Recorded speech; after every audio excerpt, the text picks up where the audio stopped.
Nesse momento, muda todo o caos. E chegam os policiais. Chegam policiais, gente, que vão comer em cima do balcão da cozinha. Ah, por favor, o pai, até entendo, não tinha tantas coisas assim de true crime pra ele saber. Agora o policial chegar com comida e falar, e aí, tá acontecendo aí, comendo em cima de tudo que é local de crime? Realmente, olha, esse crime, ele só não tem solução porque ele é extremamente mal investigado desde o início. E tem gente que fala, que os pais tinham dinheiro. Não é falta de atenção mesmo, sabe? Era Natal, o povo tava querendo ficar... Cara, não sei, não estavam com vontade, estavam irritados. Sabe, não sabiam fazer, não chamam quem sabe.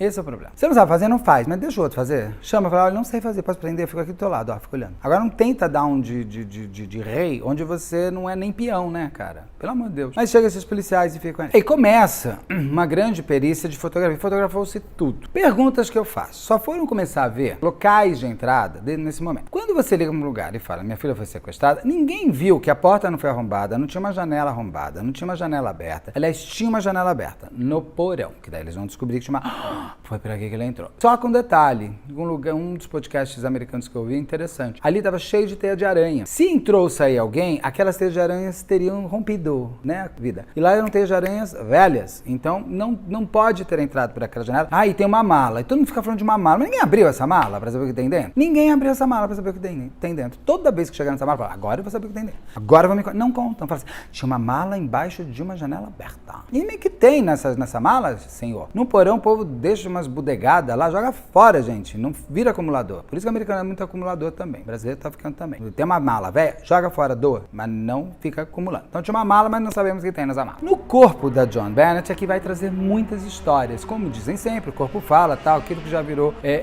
conversa manjada de true crime. Mas de verdade, ele não só fala como ele grita. Te mostra, praticamente o cadáver levanta e fala assim, ainda eu morri aqui, gata, não é daqui. Ela não estava toda estrangulada tal? Em alguns lugares, apontam um detalhe que é interessante. O estrangulamento e a amarração teriam sido feitos para esconder a verdadeira causa-morte. Tem um perito no documentário também da People Magazine que fala que não tem marcas de que uma pessoa viva tivesse sido amarrada. As marcas são pós-morte. Então, o que está escondendo? Está escondendo o seguinte, quando eles raspam o cabelo da menina, descobrem um traumatismo craniano, acho que de mais de 20 centímetros. É muito grande. Então, a verdadeira causa-morte da Joan Bennett teria sido por esse traumatismo craniano e não por esse estrangulamento, por fio lá. Um auto-enforcamento, sei lá. Rosângela vai ver isso aqui, vai bater em mim. Rosângela, um dia eu aprendo. Mas assim, ela tá enforcada, com as mãos pra cá, puxa a corda, e se ela tivesse se debatendo, tem. Dizem que ela teria DNA embaixo da unha. Mas como a Rosângela já explicou também, tem a quantidade de DNA, porque se eu faço assim, já tem DNA embaixo da minha unha. Ela tinha vindo de uma festa. E não foram colhidos os DNAs de todas as pessoas que entraram naquela casa, e nem de todas as pessoas pelas quais ela passou no dia anterior. Então, e pra tirar, gente, é aquela escovinha. Por isso que o médico fica fazendo aquelas coisas assim e cortando. Porque senão você tá aí com DNA, meu amor, foi ontem na balada, pegou alguém, DNA tá com você, cuidado. E encontrado também a calcinha da Joan Bennett com um DNA e com algum tipo de secreção. Tem um podcast que eu ouvi que é bem legal também, mas pena que eu tô esquecendo o nome. Sabe que eu peguei Covid? Acho que não. Mas ele explica uma coisa bem legal. Esse tipo de DNA não é um DNA de ejaculação, ou de sangue, ou de cuspe. É o DNA mitocondrial, é o DNA da pele da mão. Se eu não me engano, é o mitocondrial. O mitocondrial é aquele que é só na linhagem pela mãe. Então você não tem 100% quem foi, mas você tem todas as pessoas que têm a mesma. Então você vai descartando, né? Você tem que pegar. Assim, eu e meus irmãos temos o mesmo mitocondrial. Eu vi até minhas primas, porque a gente veio pela mesma linhagem. Minha avó teve 2 filhas. As 2 filhas tiveram 3 filhos cada. Então, as minhas primas têm o mesmo mitocondrial que o meu e eu os dela. Então você tem que falar assim, o Beto, você estava ali com a menina Joe Bennett? Não, estava no Brasil. O Ricardo, meu irmão mais velho, você estava? Não, estava em Piracaia. Rodrigo, você estava? Eu falei assim, prefiro não falar, não vou construir provas contra mim. Rodrigo, onde você estava, menino? Então assim, ele estaria no local se esse mitocondrial encontrou. Mas esses DNAs encontrados podem ser, inclusive... Olha, eu deixo aqui a pergunta, eu ia ligar pro Emerson e falar com ela, não vou, eu vou gravar, vou deixar aqui a pergunta no ar, porque eu ouvi de uma fonte boa ali. Esse DNA poderia ser, na verdade, quem embalou a calcinha. Você vai na loja, embalou e fica, porque parece que isso fica. Ou seja, eu fiquei horrorizado pra pegar essa camisa e jogar fora. Porque assim, vai tá tudo aqui. Quem encostou nisso um dia tem DNA da pessoa. Você lava. Você põe vanish, você põe veja, você faz o que você quiser, o DNA dele tá aqui. porque eu fiquei bem chateado com isso. Achei que a gente estava mais limpo e a gente está sujo. Mas ok, vamos seguir. Então esse DNA não significa nem que a menina teria tido como um abuso sexual, como muitas vezes se tenta colocar. Porque inclusive essa vermelhidão que ela estava, já era uma vermelhidão de dias um pouco anteriores. Que parece que tem um médico dela que confirma que era um problema de vaginite, problema de irritação vaginal, ou de alguma coisa. Então aquilo era da própria natureza feminina. Tá mais de uma menina de 6 anos, que corre, que põe calcinha aqui. Então não é que ela foi violentada, ela não teria tido violência sexual. O mais interessante também, que traz na autópsia, é que ela comeu e morreu. Eu não falei de um caso, acho que quando eu passar esse já passou. Até que o crime nos separe, que está aqui já o comentário desse caso, que eu digo o seguinte, que os pais da Elizabeth morrem no jantar. Então, como eles foram encontrados dias depois, queria entender uma coisa. Esse jantar que teve, ela morre em seguida a comer ou depois? Não sei se o corpo em decomposição não deixa mais ver isso. Porque isso mostra, inclusive, que a pessoa está em paz, né? E que vai acontecer com a Joan Bennett. A Joan Bennett foi encontrada no dia 26 de dezembro, lá pelo meio-dia, assim, uma coisa assim. Ela teria sumido, a mãe encontra a carta às 5 horas da manhã e o corpo é encontrado no começo da tarde. Então era tudo muito recente. O corpo estava com muito mais marcas da hora de que tudo aconteceu. A morte dela era muito próxima, então isso é maravilhoso para quem vai fazer a autópsia, porque você consegue pegar elementos como esse que eu estou te falando da comida, que no caso lá do Até que o Crime nos Separe, não se revela se eles tinham ou não algo no estômago que mostraria o tempo de morte deles. Nesse sentido do tempo de morte, nem da dinâmica da morte. Ele comeu e morreu, ou seja, a pessoa está comendo em paz e vem uma pessoa e te mata, é alguém que você conhece. No caso da Joan Bennett, tem esse mesmo elemento. Ela é encontrada um pedaço de abacaxi não digerido no seu estômago, no seu pequeno estômago. Ou seja, quem deu esse abacaxi? Que horas ela comeu? Na ceia não foi. Naquele lugar, na ceia não, onde eles passaram no dia 25 lá que eles chamam de ceia, outros horários. Aqui na casa dos amigos dele, dia 25, não tinha abacaxi, não comeu. Mas se encontram da cozinha, naquele mesmo balcão onde os caras ficavam comendo em cima, a polícia, um potinho, horas falam que é de porcelana branca, horas falam que é de vidro. Nesse potinho tem abacaxi, pedaço de abacaxi, possivelmente o mesmo pedaço de onde saiu o pedaço que estava na Joan Bennett. A que abacaxi é esse? Quem deu esse abacaxi? Com um detalhe, o Burke, o irmão mais velho dela, adorava abacaxi. E ele tinha uma mania de sair para comer durante a madrugada. Então guarda esse elemento, que é o que eu vou falar lá na frente, sobre as possíveis versões do que teria acontecido naquele fatídico 26 de dezembro. Mas isso traz elementos interessantes. Dentro daquele pote, aquele pote só tem impressão digital da Patrícia, da mãe e do pai. Acho que nem do Burke tem. E se tem, talvez eles nem tenham visto, porque era criança, né? Fica aquela coisa. Eu acho que o Burke ele não foi tão investigado a fundo, porque era uma criança, além de tudo. Ninguém ia fazer isso. Pô, já perdeu teu irmão, tá perdendo tua casa, tua mãe, você tá no foco do universo, no inferno. Ali você ainda vai, principalmente se for inocente, você não vai fazer. Mas isso ficou um elemento muito forte. Essa menina comeu, ou seja, se ela tá comendo, ela está em paz quando ela está comendo. Por onde esse maldito desse sequestrador entrou? Tem porta quebrada, não tem janela quebrada. A janela lá do porão não rola porque tem as aranhinhas. A janela do quarto dela é impossível subir do jeito que foi. Ela comeu antes, então. Ela conversou com a pessoa. Ela abriu a porta? Então, se ela abriu a porta, é porque conhecia a pessoa. Abriu que era 2 da manhã. Mas uma criança de 6 anos vai ouvir uma campainha e ela vai descer, a poltergeist agora, que eu sempre falava no poltergeist, no filme, eu falava, pelo amor de Deus, menina, vá pra cama. Então, a Joan Bennett foi isso? Não é possível. Ela ouviu uma campainha, desceu, abriu e falou, ui, você vai me matar? Não, né? Então, não dá, porque assim, as portas estavam fechadas por dentro. A mãe, quando abre a porta estava trancada como ela deixou. Esses são elementos que você não vai ter resposta. E a polícia também não perguntou, gente. Então, assim, cabe a mãe da Joan Bennett, a Patrícia, pedir para o pai fazer uma varredura na casa. É a polícia que tem que fazer, tirar todo mundo e fazer sozinho, sem ninguém. Porque você fazer com o dono junto, o cara pode te guiar. Você não faz isso. Mas, gente, é 96 já. A polícia americana é boa em investigação desde sempre. Fica muito estranho. Mas, de novo, é porque eram pessoas que não tinham conhecimento desse tipo de violência e pessoas sem idade, sem tempo, sem maturação. Não adianta. Eu adoro jovem, gente, mas por isso que você é estagiário, depois você é assistente, depois assessor, sei lá, você tem caminho. Porque o tempo vai te dar essa vivência super necessária para qualquer carreira. Eu gosto de ter a minha idade exatamente porque eu tenho o tempo de vida que eu tenho para poder chegar aqui e conversar com vocês. Nada contra quem tem 12, 20 anos, faça o que quiser, mas você não vai ter o mesmo olhar porque você não tem tempo. Assim como uma pessoa de 70 é muito mais interessante que eu. Então, vamos ali valorizar as nossas pessoas que já têm mais tempo, porque são elas que têm as melhores histórias e os melhores olhares. Mas no caso dela, ela trazia todos esses elementos. E ali começou a apontar para todas as pessoas. Quais são os primeiros suspeitos? Quem está dentro de casa.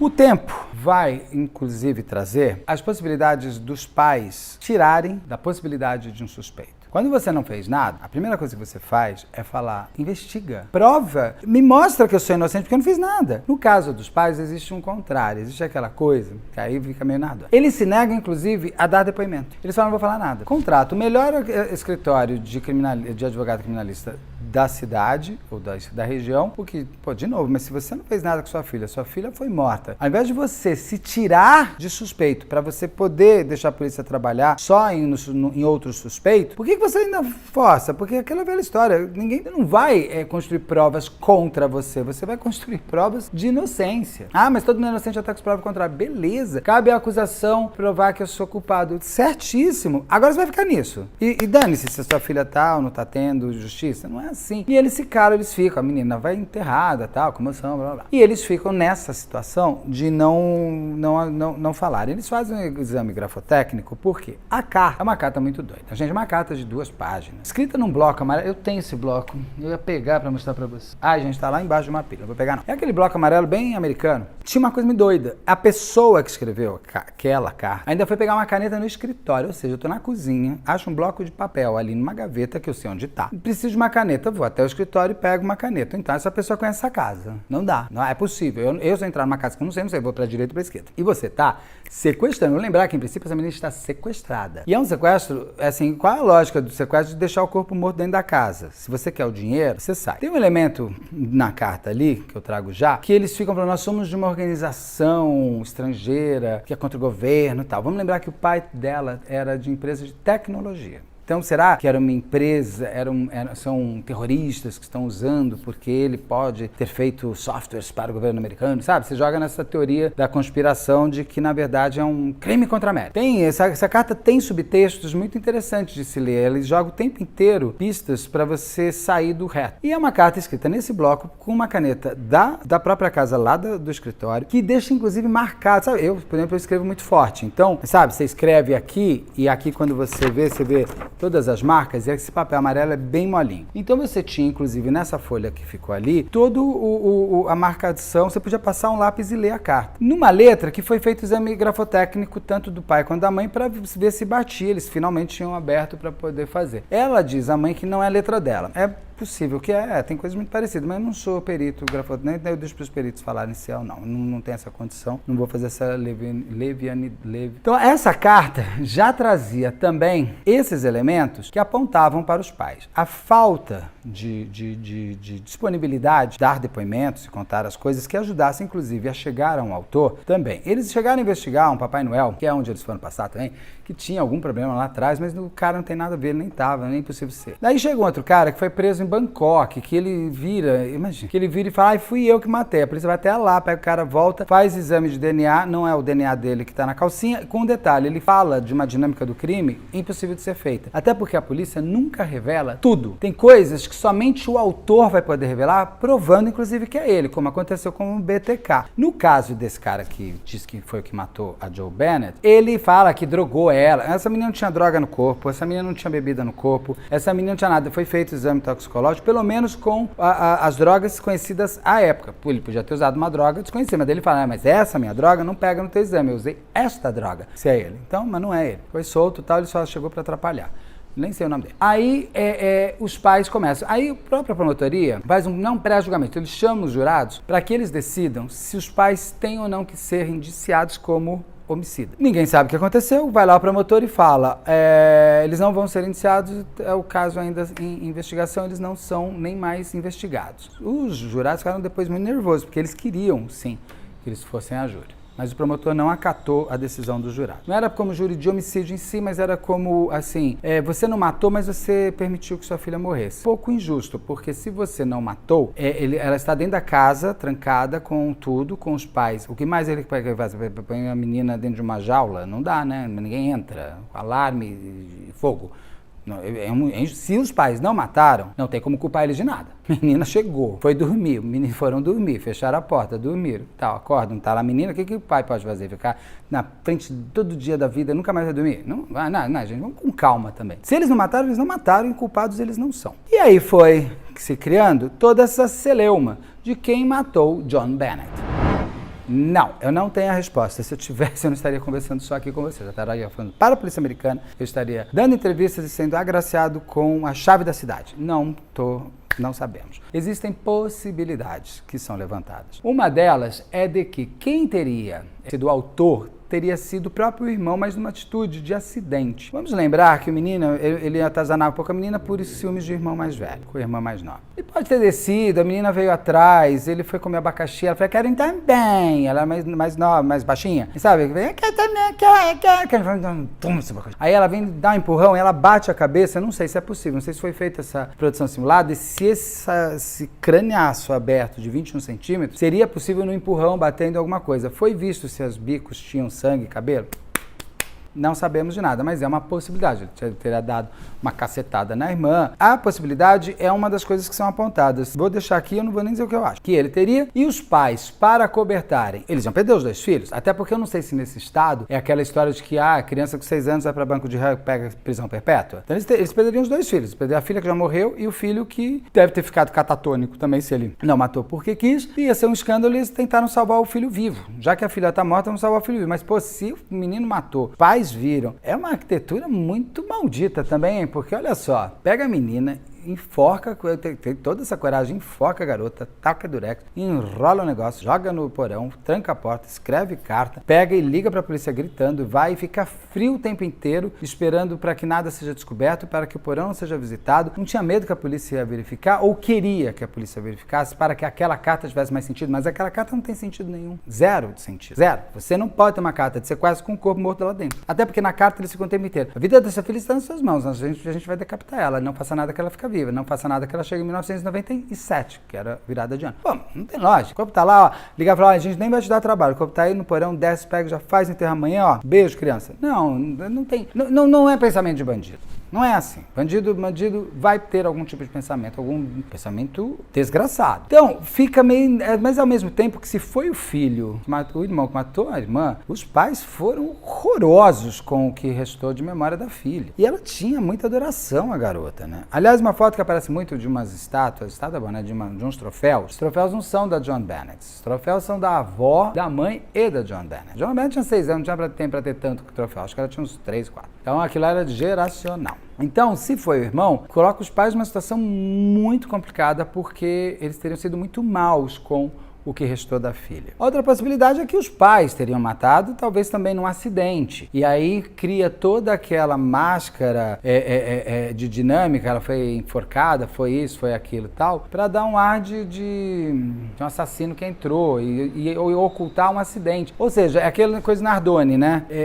Vai fazendo um para ocultar o que passou, mas se tivesse falado logo no... Se quando cortou a cabeça da Isabela, já tivesse posto o negócio, ido para o hospital para costurar, ligasse para a mãe dela, pra Carol, falasse, Carol, aconteceu um problema aqui, vem aqui a Isabela.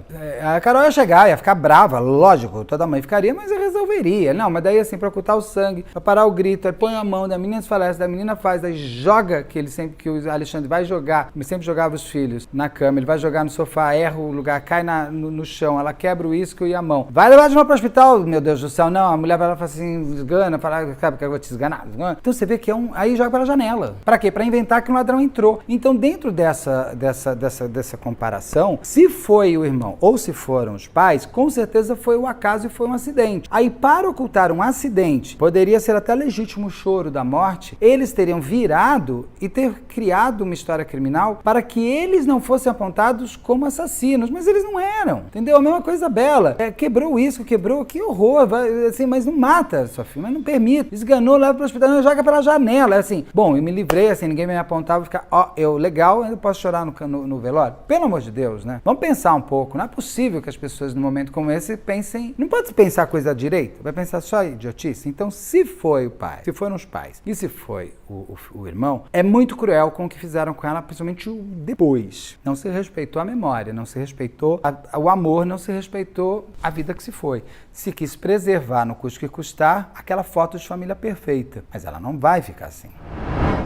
Enfim, até hoje o irmão mais velho fala que tem o DNA da calcinha, que ele já viu já conseguiram até agora ampliar e falar que são de origem hispânica, o que eu acho um problema, porque isso já começa a ser xenofobia, ainda mais na região onde eles moram, sabe? Aquela coisa, já vai pro preconceito, já não sei. É assim, se é hispânico, me confirma inclusive que veio da fábrica, né? Que fabricou a calcinha. Me confirma muito mais essa possibilidade de esse DNA ser de um operário que nem sabe que um dia essa calcinha que ele dobrou e pôs um saquinho foi cair na John Bennett, do que de um cara que entrou naquela casa de novo. Por onde? Tinha chave? Como tem? Como entrou? Como saiu? Como fez tudo isso? Como escreveu uma carta e deixou? Porque essa carta ele gastou no mínimo 15 minutos para escrever. Vamos pôr mais, porque ele teve que achar papel. Vamos dizer o seguinte, que ele saiba tudo. Ele já andou pela casa, fez toda a dinâmica, já sabia que naquela gaveta tinha o papel. Por que ele não levou a caneta? Por que já não levou o papel escrito e não jogou ali na hora? Não ia ser muito mais rápido? O bandido não gosta de dar mole pra... Então, fica sempre nessa coisa. Se não foram os pais, não foi o irmão, não foram os pais tentando acobertar o filho, fica uma possibilidade de ser alguém. Tem um cara chamado Gary Oliva, anos depois, um amigo dele disse que naquele mesma noite, que ele é um pedófilo, já confesso tudo, tá preso já faz 10 anos, e que um amigo dele teria dito que esse Gary Oliva, naquela noite, ligou pra ele falando eu fiz mal pra uma criança, e que agora esse Gary Oliva tá falando que foi ele que matou a John Bennett. Olha, gente, não sei se o povo quer ser celebridade no custo que custar, até mesmo a criminal. Tá bom, foi feito o exame de DNA dele pra ver da calcinha? Ninguém me responde. Se você souber, me conta. Então, se não foram os pais, não foi o filho, e os pais acobertando o filho, e não foi o Gary Oliva, sempre com essa possibilidade, essa pergunta, o que terá acontecido a John Bennett? Fato é que o caso ele é fechado e aberto, acho que agora ele está aberto de novo, para tentar encontrar o autor, que ninguém vai saber quem é, né? A mãe, a Patrícia, morreu em 2006 de câncer, tadinho. Deve ser de tristeza, né? Porque se ela fez isso para salvar o filho, ela perdeu tudo de qualquer maneira. E se foram eles que mataram a filha, fica a eterna tristeza. E se eles eram realmente pais com amor e foi um acidente, uma culpa que eu acho que deve ser dilacerante. O pai está vivo ainda. O pai está vivo, ele está hoje em 2023 com 80 anos. Não sei, né? Será que as pessoas, antes de morrer, não podiam, sabe, limpar, falar, olha, gente, já fui, mas fui eu, sabe, e morre. Uma coisa assim, não sei, será que as pessoas não podem deixar a vida um pouco menos sem perguntas, principalmente se por respeito à sua própria vítima, né? Se foram, porque também ninguém garante absolutamente nada. O que se sabe é que o Natal naquela família morreu, né, para sempre, não tem como, não há Natal naquela família. Não, por isso que a gente tem que, inclusive, valorizar o nosso Natal. Se você pode passar o Natal mais em paz com a sua família e feliz no seguinte sentido, gente, não tem felicidade plena, não tem deviam ser proibidos aqueles comerciais de Chester, aquele que parece que tudo é lindo, maravilhoso. Até neve deve cair em São Paulo a 67 graus na casa de alguém, né? Menos na minha. Eu morrendo de calor. Mas se você puder passar o Natal com alguma diversão, que seja sozinho, seja com alguém, na casa de um amigo, no seu pai, na sua mãe, no seu irmão, vendo Netflix, ou vendo aqui o canal, em paz, com seu salsichinha, com o seu gatinho, com o seu golden, com o seu pitbull, com quem você quer dizer, com a sua arara. Valoriza, porque é seu momento. É um momento de confraternização, antes de mais nada. É o momento de você respirar, é o final do ano de você falar, chegando aí mais um ano pra gente tentar tudo de novo. Que bom que a gente tem. Que bom que a gente pode errar mais um ano, que bom que a gente pode sofrer mais um ano, que bom que a gente pode estar vivo mais um ano. Estar vivo é isso, é fazer parte, inclusive, de você olhar para tudo que a gente traz aqui no canal e falar, não, eu tenho uma vida melhor. Porque nada como você não ter tido um crime na sua história. A sua história ela vai ser mais café com leite, como eu chamo. Eu adoro que a minha história é café com leite. Porque deve ser terrível você ter enterrado ou encontrado uma filha morta, qualquer que seja o dia. Mas no dia do Natal, é aquele dia que marca, né?